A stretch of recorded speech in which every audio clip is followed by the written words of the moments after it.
റവയും പാലും ഒക്കെ കയ്യിലുണ്ടെന്നുണ്ടെങ്കിൽ വയലങ്ങ് അലിഞ്ഞിറങ്ങുന്ന എത്ര കഴിച്ചാലും മതി വരാത്ത നല്ല അടിപൊളി പുഡിങ്ങിന്റെ റെസിപ്പി ആട്ടോ. ഒന്ന് ഫ്രിഡ്ജിൽ വെച്ച് തണുപ്പിച്ചിട്ട് കഴിക്കുകയാണെന്നുണ്ടെങ്കിൽ പറയും വേണ്ട, സൂപ്പർ ടേസ്റ്റ് ആണ്. അപ്പോൾ ഒന്ന് റെഡിയാക്കി എടുക്കാനായിട്ട് ആദ്യം തന്നെ പഞ്ചസാര ഒന്നിങ്ങ് കാരമലൈസ് ചെയ്തെടുക്കണം. ഒരു 3 ടേബിൾ സ്പൂൺ പഞ്ചസാര ഇതേപോലെ ഒട്ടും തന്നെ കരിയാതെ ഒന്നിങ്ങ് കാരമലൈസ് ചെയ്തെടുക്കുക കേട്ടോ.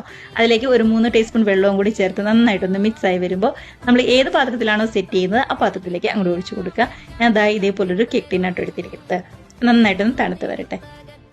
ഇനിയിപ്പോൾ 1/2 ലിറ്റർ പാലിലേക്ക് 1 ടേബിൾ സ്പൂൺ ബട്ടറും അതേപോലെ തന്നെ പഞ്ചസാരയും 3 ടേബിൾ സ്പൂൺ റവയും കൂടി ചേർത്ത് നന്നായിട്ട് തന്നെ തിളപ്പിച്ചിട്ട് നമുക്ക് ഗ്യാസ് ഓഫ് ചെയ്യാം കേട്ടോ. ഇനി മറ്റൊരു ബൗളിലേക്ക് ഒരു 2 മുട്ടയും 1/2 ടീസ്പൂൺ നമ്മുടെ വാനില എസൻസും കൂടി ചേർത്ത് ഹാൻഡ് വിസ്ക് വെച്ച് ഇതേപോലെ നന്നായിട്ട് തന്നെ ഒന്നുകൂടി ബീറ്റ് ചെയ്തെടുക്കുക.